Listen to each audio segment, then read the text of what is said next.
자, 풀빌라에 대한 투자를 해봐라 이런 제안을 받았습니다. 400만 바트 정도부터 시작을 합니다. 그래서 비싼 거는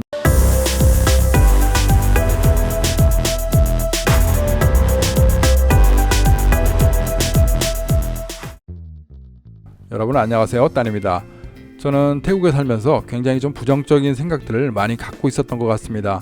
제가 유튜브를 하기 전에 그 전에도요 카페 활동들을 많이 했었는데 특히 이제 교민 카페라든가 이런 쪽도 많이 좀 봤었습니다. 그때 이제 많은 분들이요 태국에 어떻게 진출을 하면 좋을까, 이런 업종은 어떨까요, 또 이런 일을 하려고 하면은 어떻게 하면 될까요 라고 물어보시는 분들이 꽤 계셨습니다. 물론 뭐 지금도 많이 물어보시고요, 어떤 업종을 했으면 좋겠는가, 또 어떻게 진출하고 어떻게 타겟을 잡으면 좋겠는가, 이런 또 문의를 주시는 분들이 많이 계십니다. 물론 제가 경험이라든가요 지식 상식이 부족해가지고 여러분들한테 좋은 답을 드리지는 못합니다. 하지만 그때부터 제가 항상 했던 말은요, 오지 마세요. 오면 안 됩니다. 분명히 망할 겁니다. 당신은 안 됩니다. 이렇게 굉장히 부정적인 비관적인 이야기를 많이 했습니다. 제 나름대로의 그런 판단을 했던 이유는요, 정말로 성공을 하고 태국에서 뭔가 자리를 잡고 할 수 있는 분들이라면 굳이 저한테 물어보시지 않을 것 같아요. 이미 태국을 경험해 보셨고 잘 아시기 때문에 뭐 사전 오기로 다시 도전하시는 분들, 이 정도가 돼야 그래도 저는 성공할 수 있다라고 생각을 했었거든요. 그렇기 때문에 저한테 물어보시는 분들은요 대부분 다 쳐보고 태국이 좋아서 사는 게 또 좋아 보이고 여가 같은 삶 이러면서 비즈니스를 하면서요 살아볼까 하고 생각을 해보시는 분들이기 때문에 저는 성공할 확률이 굉장히 없다고 생각을 했습니다. 전문가가 와가지고 기존에 하고 있는 일들 굉장히 잘하는 자기 전문 파트도 이렇게 한다 하더라도 저는 성공 확률이 그렇게 높다고 보지 않는데요. 처음으로 한번 살아볼까? 이런 업종 어떨까요? 저 한번 가보려고 합니다. 이렇게 물어보시는 분들은 저는 거의 95% 이상 저는 실패할 거라고 그렇게 항상 말씀을 드려가지고요. 때로는 다른 분들한테 조금 안 좋은 소리도 들었습니다. 당신은 굉장히 비관적이다. 무슨 말만 하면 안 된다라고 하느냐. 그렇게 오지 말라고 하고 도대체 당신은 어떻게 하고 뭘 하고 살길래 사람들을 그렇게 다 부정적으로만 보느냐, 이렇게 좀 핀잔도 들었거든요. 하지만 뭐 제 입장에서는 어쩔 수가 없었어요. 제 동생이나 제 가족이라든가 누구든지 온다 하더라도 저는 오지 말아라, 그렇게 와가지고는 이 태국 땅에서 성공할 수가 없고 태국이란 나라는 사업하기가 굉장히 어려운 곳이다. 그래서 오지 말라는 말을 아주 주구장창 입에 달고 살았었습니다. 자, 요즘 시기에 만약에 태국으로 진출을 하겠다고 생각을 한다면 어떨까요? 굉장히 조금 뭐 욕을 들을까요? 저는요 그렇게 생각을 합니다. 많은 분들이 지금쯤 태국으로 도전을 해보겠다 이렇게 생각을 하시는 분들이 계실 거라고 저는 생각을 해요. 그런 분들이 조금 더 앞서가고 조금 더 이 시국을 어려울 때 기회를 삼고 이렇게 진취적인 분들이 정말로 성공할 수 있지 않을까 싶습니다. 자, 분명 이 시국이 어렵고 굉장히 힘듭니다. 지금 이 시국에 태국에 와가지고 사업을 한다, 이건 말도 안 되죠. 지금 태국에 들어오기도 굉장히 어렵지만 들어온다 하더라도 지금 사업을 펼치고 관광업, 뭐 콘도업, 렌트업 이런 걸 하겠다, 누가 봐도 우습죠. 말이 안 되고요. 할 수도 없습니다. 자, 제가 한번 오늘 제가 투자를 해보고 싶고 정말로 한번 고려를 하고 있는 사업 하나 이 이야기를 해보겠습니다. 자, 누구든지 다 아는 바로 그 콘도라든가 렌트업입니다. 자, 며칠 전에요 저희한테 한 가지 제안이 왔습니다. 물론 제가 아니라 저희 집사람이죠. 한 거래처에 믿을 수 있는 굉장히 좀 친하고 정보력이라든가 영업력이 뛰어난 분이 계셨어요. 자, 이분이 저희한테요 뭘 제안을 했냐면은 한 빌라촌에 주택을 구입해봐라 이런 제안을 했었어요. 물론 뭐 본인도 그 주택을 지금 구입을 해가지고 투자를 시작하기로 했고요. 자, 내용은 그렇습니다. 후아인에 있는 한 별장 같은 이런 빌라촌이에요. 그러니까 쉽게 얘기하면 우리가 풀빌라라고 하죠.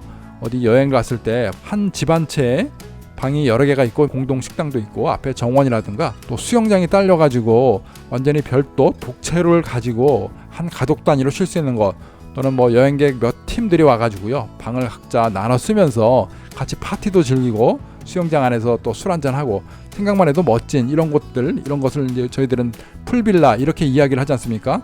자, 풀빌라에 대한 투자를 해봐라 이런 제안을 받았습니다.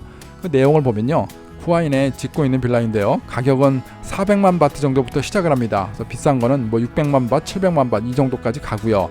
제일 저렴한 거는요 1층에 방이 3칸이 있고 화장실이 각자 다 있고요, 공동 주방이 있고 또 휴게실이 있고 밖에는 수영장이 있고 가든이 있고, 이렇게 해서 미니멈으로 만들어진 건데요. 지금 아시다시피 태국 부동산 경기가 굉장히 좋지 않습니다. 작년까지만 해도 물론 이 시국이 발생하기 전에도요. 태국의 콘도 사업은 굉장히 포화가 너무 많이 돼가지고 올해는 콘도들을 이렇게 출시를 하지 않겠다, 팔지를 않겠다 건설하는 회사들도 조금 뭐 지양을 했었고요. 그리고 또 가격이 실제로 올라가지도 않고 지금은 정지가 돼 있는 상태고요. 물론 또 이 시국이 발생이 되면서 장기적인 경제 침체로 부동산 가격이 주춤하고 있는 건 사실입니다. 지금 돈이 있는 분들은 콘도를 골라서 좋은 콘도를 싸게 살 수 있는 기회이기도 하지만요. 저는 앞으로 올 연말까지요. 계속해서 콘도 값이, 이 집값이 그렇게 쉽게 올라가지 않을 거라고 저는 생각을 합니다. 자, 콘도는 조금 힘들고 저희한테 제안이 온 거는 바로 이 풀빌라, 토지가 딸린, 대지가 딸린 주택입니다. 자, 외국 사람들은 이 주택을 살 수가 없어요. 땅이 달렸으니까 살 수가 없는 거 여러분들이 아마 잘 아실 겁니다. 하지만 저희는 집사람이 태국 사람이니까요. 당연히 살 수가 있죠. 그래서 이런 주택을 사가지고 이걸로 완전한 렌트업을 해보자, 이런 제안이거든요. 자, 400만 바트에 사면은 보통 태국 사람들이 저렴하게 사면은 30년 할부로 삽니다. 나이가 젊은 사람들은 40년까지도 되는데요. 보통은 길면 30년, 짧으면 15년 이 정도를 할부 기간을 둡니다. 한 달에 한 2만 바 내외, 2만 바 조금 넘거나 이 정도가 설정이 됩니다. 그럼 30년 동안에요. 월 할부금을 내면서 또 수익에 맞춰가지고 과연 이게 적자인지 흑자인지 이런 걸 한번 잘 따져보면 되겠죠. 자, 먼저 저희들한테 제안이 온 업체, 그 사장님한테 또 물건을 판 이 업체가 또 있습니다. 그러니까 무슨 얘기냐면요. 그 풀빌라를 관리해주는 업체가 있어요. 집에 대한 소유들은 각자 개인이지만 그 집들 단지, 마을을 관리하는 관리사무소가 있습니다.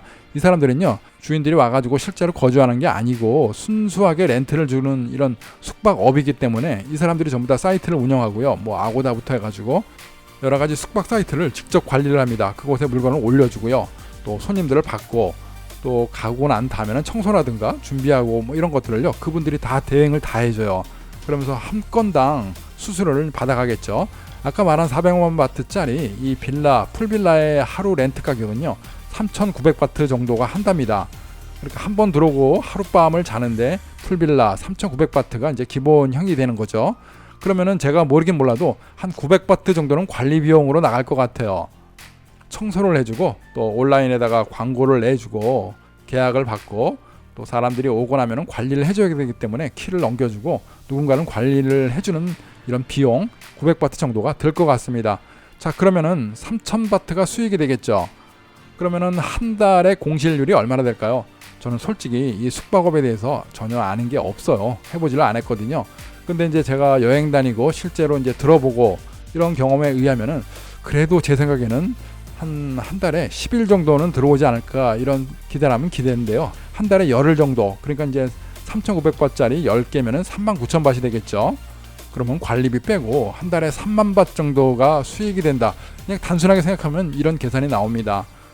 그러면은 1년이면요 36만 바트 되겠죠. 12달 하면요 36만 바트에다가 이제 12월이라든가 1월달, 그리고 태국 사람들의 성수기인 4월달, 또 한국 사람들이라든가 외국 여름 휴가가 오는 7월달, 이렇게 따져보면 한 4개월, 5개월 정도는 성수기가 들어갈 것 같아요. 그리고 아시는 것처럼 이 후아인의 지역은요 태국 국왕의 별장에 있는 곳이죠. 태국 사람들이 많이 이제 여행을 오고 여가를 많이 오는 곳입니다. 방콕하고도 그렇게 멀지 않아 가지고 방콕 사람들이 많이 오기 때문에 생각 외로 또 공실률이 적을 수도 있어요. 자, 물론 위치라든가 어떤 조건, 빌라의 어떤 수준 이런 것 때문에 사람들이 조금 이제 선택이 달라질 수는 있겠죠. 하지만 뭐 새로 짓는 요즘 현대식 빌라라고 하면은 시설도 좋고 나름대로의 어떤 장점은 분명히 있을 거라고 봅니다. 자, 이렇게 놓고 보면요 성수기까지 포함해 가지고 기대 섞인 말로 1년에 50만 바트 수익을 예상할 수도 있을 것 같아요. 그 중에 조금 안 되고 관리비 나가고 뭐하고 해도 한 45만 바트 정도, 이 정도를 조금 희망을 섞인 기대를 해봅니다.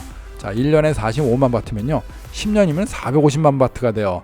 이론상으로 따지면은 10년 정도면은 이 이자까지 해가지고 갚아나갈 수 있다라는 계산이 나옵니다. 단순 계산하면 그렇잖아요. 1년에 45만 바트씩 해가지고 10년 동안 450만 바트를 벌어서 그 값을 다 갚고 나면은 그 다음부터 온전한 400만 바트짜리 재산이 내 앞으로 생기는 거고요. 그때부터는 또 월 4만 바트 이상의 수익을 발생하는 이런 어떤 비즈니스 모델이 내 앞으로 생기는 겁니다. 자, 그렇게 되면 굉장히 좋잖아요. 지금 당장 내가 큰 돈을 들이지 않아도 월세가 들어오기 때문에 이걸로 다 갚아나가고 10년만 지나면 뭐 자동으로 다 내 소유가 된다. 굉장히 이론적으로 굉장히 좋은 현상입니다. 자, 이런 시기가 분명히 내년부터 저는 시작될 것 같고요. 이 기회를 알고 이런 투자를 할 수 있는 사람, 능력이 있는 사람들은, 태국 사람들은 분명히 할 거라고 저는 봅니다. 자, 그런데요, 여기서 또 여러 가지 변수가 있겠죠. 제가 이렇게 성급하게 이야기하는 이유는 단점도 또 말씀드리려고 그래요. 이런 것들을 또 기회다라고 한국 분들이 오셔가지고요, 명의를 또 다른 분들로 주시든가, 뭐 주식회사를 세워가지고 법인으로 투자를 하든가, 이런 분들도 있을 수 있을 것 같아요. 자, 여기서 리스크를 생각을 안 할 수가 없겠죠. 지금과 같은 이런 전염병이 만약에 생겨가지고 많은 여행이 정지가 된다고 하면요, 공실률은 100%죠. 하나도 수익은 없을 뿐더러 내 재산, 집값으로 계속 내야 되는 경우죠. 자, 물론 뭐 내 집이니까 내 돈 가지고 내는 거 뭐 큰 문제는 안 돼요. 그리고 또 뭐 질병이, 전염병이 몇 년 동안 계속 갈 거다, 뭐 이렇게 생각할 수도 없겠죠. 여태까지 태국의 사례를 보면은 몇십 년 전부터 해가지고 그렇게 뭐 관광이 닫혀버리는, 이렇게 길게 문제가 되는 경우는 그렇게 없다고 봅니다. 자, 그렇게 본다 그러면 투자할 만하다는 또 생각이 들 수도 있겠죠. 그 다음에 다른 리스크는 뭐가 있을까요? 내가 생각하지 못했던, 내가 알지 못했던 어떤 위치적 리스크라든가 다른 조건들이 생길 수도 있어요. 내가 좋다고 산 지역인데 이 지역이 생각 외로 안 좋고, 또 다른 콘도라든가 이 빌라 단지가 생겨가지고 그쪽으로 손님들이 가거나 관광 자원이 그쪽에 생기는 바람에 지금 갖고 있는 곳이 굉장히 안 좋아지는 경우, 그래서 장사가 안 되면은 손님이 하나도 안 오겠죠. 물론 뭐 태국에 포화가 돼가지고 빌라가 아주 넘쳐서 갈 자리가 너무 많다, 이렇게 되면은 좀 경쟁이 돼가지고 조금 손해도 생길 수도 있겠지만, 제가 보기에는 뭐 그렇게까지는 될 것 같지는 않습니다. 아무튼 뭐 이런 리스크는 분명히 있어요. 그렇기 때문에 고르는 안목, 또 사람들이 찾기 좋은 이런 시설들, 괜찮은 시설인지, 주변에 연계해가지고 큰 불편함은 없는지, 이런 것들을 한번 따져볼 필요는 있습니다. 자, 그러니까 무턱대고 투자를 하면 안 되겠죠. 투자를 해도 할 수 있는 사람, 정보를 알고 이런 여건들을 판단할 수 있는 사람, 이런 분들이 투자를 하는 게 맞고요. 그렇게 투자를 할 수 있는 사람은 외국인이 아닌 태국 사람이 되겠죠. 외국인은 아까 말씀드린 것처럼 쉽게 투자도 할 수도 없습니다. 땅을 살 수도 없기 때문에 주택은 구입 금지고요. 그렇기 때문에 태국에서 돈을 버는 사람들, 이런 사람들은요, 지금부터 준비를 해서 아마 살 수 있는 기회가 저는 오지 않을까 싶어요. 이 시국이 길어도 저는 올해 정도, 내년 한 봄 정도, 이때가 넘어가면은 좋은 시절이 올 거라고 생각을 하고요. 분명히 그때가 되면은 많은 사람들, 태국 사람들을 비롯해 가지고요, 외국에 있는 사람들 여행을 많이 올 것이고, 다시 숙박업이라든가 콘도, 호텔 이런 곳 쪽에 렌트업이 분명히 활성화가 될 거다, 저는 이렇게 또 생각을 합니다.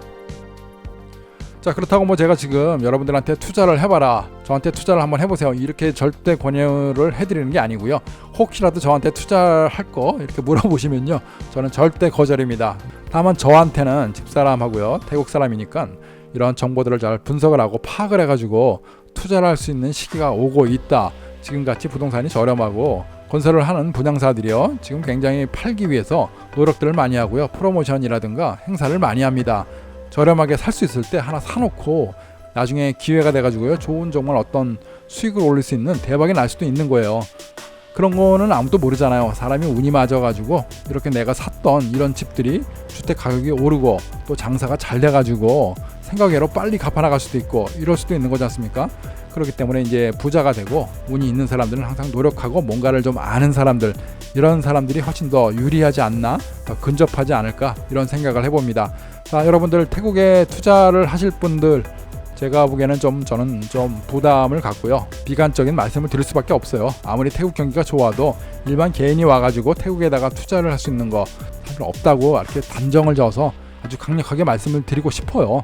아예 하지 마시고 여행만 오시고요. 정말로 투자를 하실 분들은 어떤 분들이냐면요, 저처럼 태국에 살면서 배우자가 있고, 그리고 또 배우자가 어떤 사회적 시각을 갖고 있고요, 투자라든가 이런 주변에 정보력 같은 거 분위기가 활성화가 되고 지인들이 많아가지고요, 누구나가 다 성공할 수 있는 확률이 높은 경우, 이런 분들은 괜찮은데 어떤 정보력이 없이 작은 어떤 장사 영업만 하시다가 이게 좋을 것 같다, 무조건 덤비자, 이렇게 하는 것도 저는 절대 위험한 일이라고 생각을 합니다.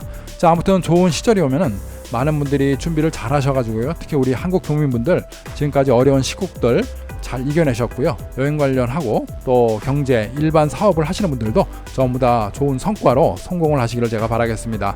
자, 시청해 주셔서 감사합니다. 고맙습니다.